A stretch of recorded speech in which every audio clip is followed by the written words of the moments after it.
More than 100 years ago, the Canadian author Lucy Maud Montgomery wrote Anne of Green Gables. The novel tells the story of young Anne Shirley, an orphan girl who was mistakenly adopted by two elderly siblings, Matthew and Marilla Cuthbert, originally intending to adopt a boy to help them on the farm. The novel soon became a series of books telling the adventures of Anne in the fictional town of Avonlea, situated on the picturesque Prince Edward Island, Canada. Initially aimed towards all readers, it then became a classic of children's and youth literature. After numerous adaptations, a 2017 version of Anne was created by Maura Walley-Beckett and distributed by Netflix. It gave a whole new vision of the original novel. Indeed, this new adaptation brings the modern values of our 21st century beginnings and all the new questions that comes with it in terms of society, family, nature and existential purposes.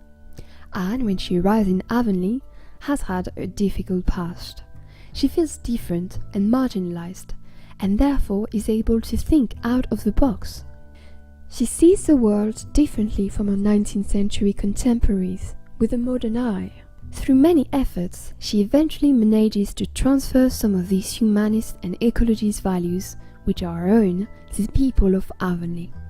First, a question must be asked. Who is this series aimed at? Well, it's important to place the work in its context. The novel from 1908 was, for its contemporaries, most surely only seen as an initiation story. But the success of a 2017 series that brings forward a 19th century way of living isn't without signification. It is necessary to wonder to whom this kind of nostalgia is brought to. People being able to watch Netflix for a start, so most certainly middle-class people in developed countries. People who have a certain standard of life, comfort and education. A category of people more and more critical about the capitalist system and its success on humans and on the planet. Therefore, could this imagery of an untouched, wild, traditional Canada create some kind of fantasy? Would the series have been brought to the screen again if the novel took place in America? Let's remember how a great number of Americans looked for a Canadian visa soon after Donald Trump's election 2 years ago. It is undeniable that this hope was connected to an idea of Canada being a safe haven, a land of asylum, and Canada is not only seen as untouched from American political landscape, it is also seen as untouched in terms of nature. In a world facing the constant threat of nuclear wars, dictatorships, and most of all ecological disasters, how is it possible to ignore the emotional impact Anne Wernick can have on his viewers?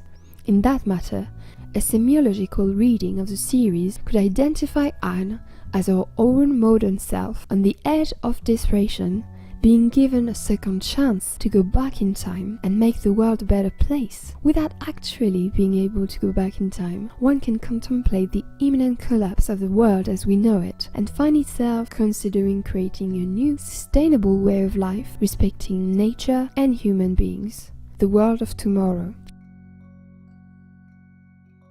Now, Anne has spent most of her life in an orphanage or taking care of poor families' children. When she arrives on Prince Edward Island, she is mesmerized by the natural sights she beholds. She renames every place of Avonlea in a romantic way. A common pond becomes the lake of shining waters, an avenue becomes the wide way of delight, and the forest is newly called the Haunted Wood. More than just a way to turn an environment into some kind of fairy tale, Anne gives a new valorization to the natural environment. Her adoptive father, Matthew, grew up there, but never thought of this place as being amazing. For him, a horse is a horse, a field is a field, and nothing more. The hardness of the farm life is partly responsible for his lack of consciousness toward the place he lives in. It is interesting to realize that, for example, a lost mill in the middle of the forest seems picturesque for us, but was one of the most common things for our ancestors.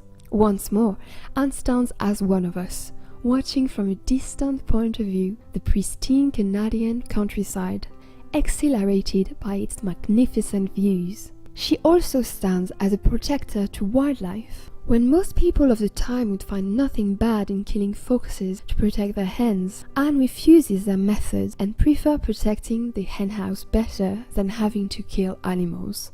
Once more, her point of view is closer to Earth's than her contemporaries. Nevertheless, Wally Beckett also brought a new sense of realism to the novel. Many of the viewers were shocked by the historical accuracy that has been shown, replacing the rosy vision of ancient days that one could find in the 80s adaptation of Anne of Green Gables. Therefore, the abuse and bullying Anne knew in the orphanage, and the lack of empathy people had for her in Avonlea, is in the series not silenced. Anne is clearly depicted as a victim of the lack of child laws and was mistreated and exploited from a very young age. Even once accepted among the community of Avonlea, she still faces the realities of these days. A defined life path, for many girls would become brides straight out of school, and many boys would work at the farm with no other prospect. The details of everyday life are announced as well. The log burner that needs to be filled, fences that need to be fixed. Discovering the harsh farm life of the Cuthberts, she realizes the burden of responsibilities and all that is needed to keep this haven alive. A question must be asked then. If one knows about the hard realities of the past, why dream about it? Why dream about a way of life that used to bring about so many difficulties? Well, maybe because, taking about all the social aspects that evolved in many countries, the way of life of yesterday stands as an escape from the world as we know it today. Excessive consumerism based on the enslavement of many, individualism and the growing lack of human connections, and the fast destruction of our natural habitat Earth. Would constructing a new way of life outside of the capitalist system be possible? This reminded me of the hippie movement from the 1960s. The movement appeared as an opposition to the US involvement in the Vietnam War and extended itself to real reassessment of social conventions, the consumerist system, and eventually formed a new way of life. Their philosophy converged between the love of nature, the love of one another, sexual liberation, and new spiritualities. When Lucy Maud Montgomery created Anne of Green Gables, she drew her inspiration from a picture of the actress Evelyn Nesbit wearing a flower-wreathed headband. Maura Wally Beckett's Hand with an E brought back this flowery aesthetics, now a well-known hippie symbol. Anne appears several times with a crown of flowers around her head, seen as a symbol of her colorful and wild imagination, but also a symbol of how peculiar she is. Her strangeness fades nonetheless when she attends Aunt Josephine's party. Aunt Josephine is an old and wealthy woman raised in a rigid conservative family. She escaped from this background and spent her life with a woman, Gertrude. They live their lives surrounded by artists and people of different sexual orientations. Anne has the chance to meet them during Josephine's party and realizes that being unique is a wonderful thing. The theme of the party is flowers and nature, and all the eccentric guests wear flower crowns, bringing us back to a LGBTQ hippie kind of aesthetics. This also reminded me of another movement that appeared in the 70s, the Back to the Land movement, led by people called New Communalists. On the brink of a war between the US and the USSR, the New Communalists were disillusioned with politics. Many of them were artists, poets, musicians. They saw how the modern world slowly disconnected from the natural world and wanted to create consciousness toward this matter. They truly believed that exploiting the earth would break balance in the world, and they wanted to go back to a self-sustaining way of life, living in communities. Nevertheless, their philosophy wasn't without contradictions. At the end of the day, women would take care of everyday chores, just like their mothers did at home. At the end of the day, they would still buy cheap cars, LSD, and electric guitars. They didn't manage to completely cut themselves from the consumer society. When Stuart Brown created the All Earth catalogue, his purpose was to give information and tools to the people interested in counterculture to build their own way of life without having to pay for anything. It was a huge inspiration for Steve Jobs, who spoke of the catalogue as the Google of the time. Years later, it led to countercultural computing, whose idea was to connect with one another and rediscover the power of cooperation.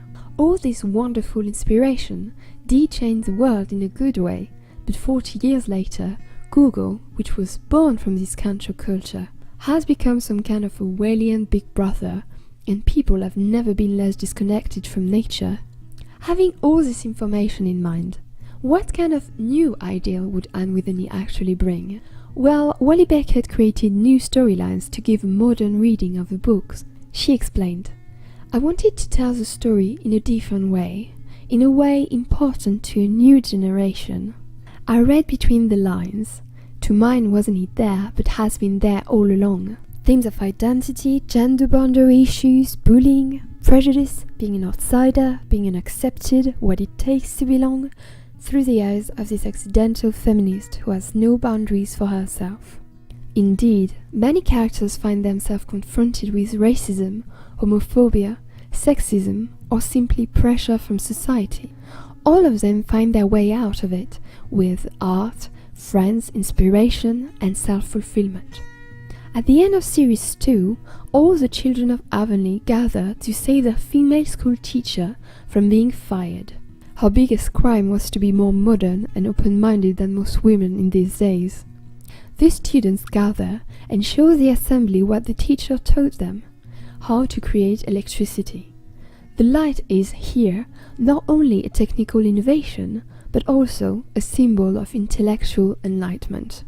This better world some people dare to dream of would have to bring in all the values the modern world has brought, yes, but also science and technology to allow this new way of life to function.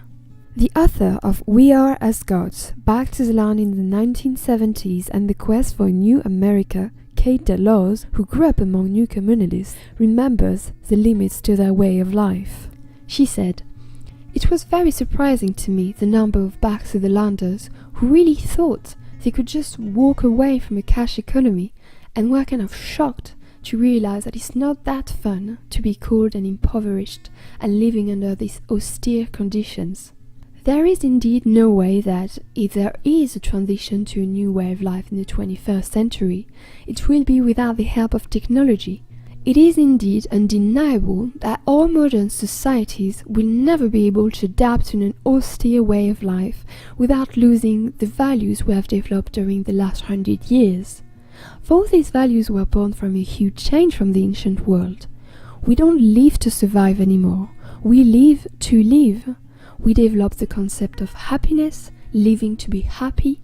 This allowed us to think as humans and develop new ways of thinking that values the protection of historical and natural heritage, education, tolerance towards one another, human and animal rights, and so on. But the question of the temporalization of this new world remains. If many would imagine a controlled capitalist system that would allow sustainable and eco-friendly societies to develop and actually function, many others remain skeptical and have a very different scenario in mind. Seeing the world too far gone, some talk about the collapse theory. In the 2018 Jacques Audiard's movie The Sisters Brothers, one can find this feeling of resignation. In one of the storylines, the blind hopes of the capitalist system ended up destroying the earth and its inhabitants. After the disaster, the sisters' brothers go back home to their mother. The essential aspects of life finally remain in being together and living modestly. In the 2015 documentary film Tomorrow, Cyril Dion and Mélanie Laurent have taken in consideration the scientists' reports about the ecological crisis and decided to give people hope by bringing forward a numerous number of initiatives around the world. It is not only about ecology, it is also about people. It is about finding concrete ways to give agriculture, economy, education and governance new modern and sustainable systems. Even in the most hostile situation, things can change. And this is what 19th century Hahn tells us. It is possible that Moira Walley-Beckett never intended to give this hidden message to the 2018 viewers of the show. But I doubt it, and I too have tried to read between the lines.